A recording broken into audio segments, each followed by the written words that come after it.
1971, when then Governor Ronald Reagan closed mental hospitals across the state, the intention was for people to receive services in their home communities.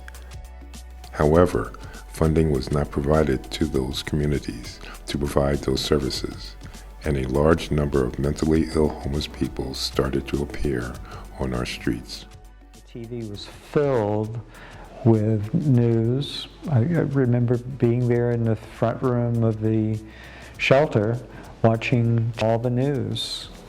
People being laid off, people homeless, all of that.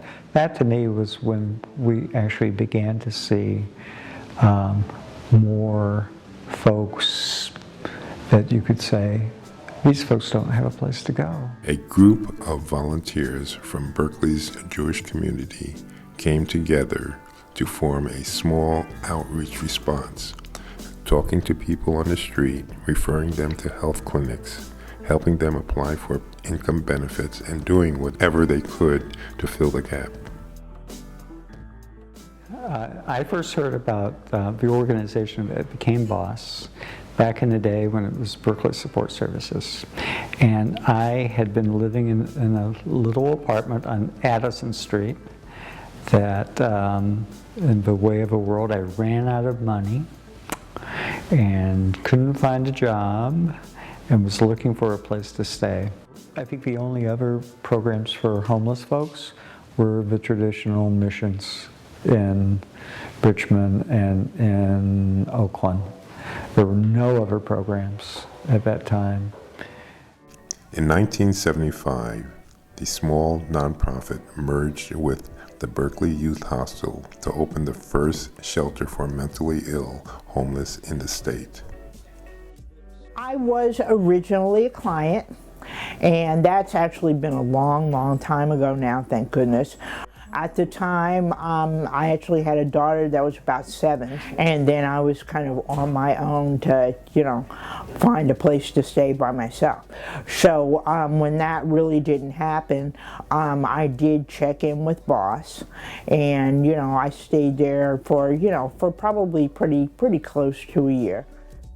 Over the past 45 years, as the number of homeless people skyrocketed, BOSS secured grants and donor funding to add a slew of new programs, expanding to Oakland and Hayward and opening new shelters, transitional houses, employment services, adult education classes, AIDS housing, drug and alcohol recovery services, and after-school programs for homeless children, leadership development programs, and much more.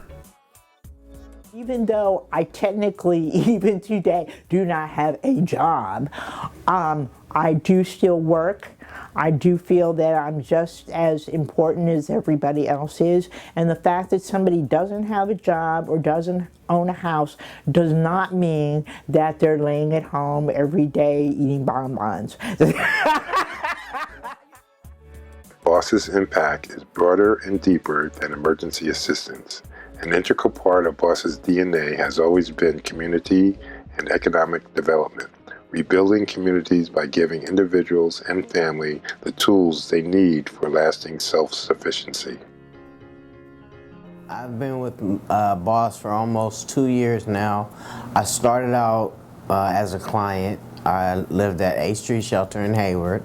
I lived there for 3 months. I got ready to move out into my own place and branch out into the world. I moved and they gave me a permanent job here. I love my job. I work with underage youth, and we try to build their lives to keep them going and to pursue jobs, housing on their own. Today, the work of the hundreds of board, staff, volunteer, and participants who have been part of the BOSS family for decades are present in the array of programs that dot the East Bay.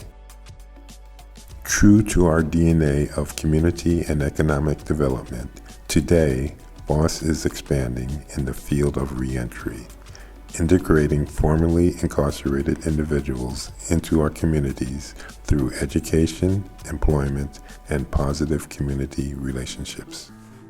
We provide services to nearly 200 individuals that have been systems impacted, whether that's people who are on welfare, social services, public assistance, or are formerly incarcerated, or were impacted as a youth in the juvenile youth centers, and maybe not are formerly incarcerated as adults, but have certainly been touched by the system in their youth. These programs continue BOSS's 45-year legacy of creating as wide a tent as possible to serve and support all those affected by economic, racial, or social injustices. We are also expanding our work with transitional age youth, including conversion of one of our transitional houses into permanent supportive housing for youth. Having that support system is what a lot of people fall back on. So things like their career, or not having a home, or not knowing where the next meal is going to come from, or not knowing how to struggle through your education process. Having that support system to help guide you or push you through is really vital, and I think BOSS does that perfectly. We are expanding our work with the severely mentally ill in partnership with Alameda County, connecting them with healthcare, affordable housing, jobs, and social support. And as we have from the beginning, we continue to provide outreach to people in need, to bring them in, out of the cold, and into the light and hope. Everyone has a story, unique and individual, their story. The folks that come through our doors here at BOSS, our attempt is to help them transform that story based on their needs, their abilities, their preferences, and their strengths. That transformation would not happen without the dynamic and supportive staff, supported by me, our board of directors, and our funders, our donors, volunteers. And for that, I want to say thank you for your ongoing support and collaboration to make BOSS the best that it could be, a community treasure.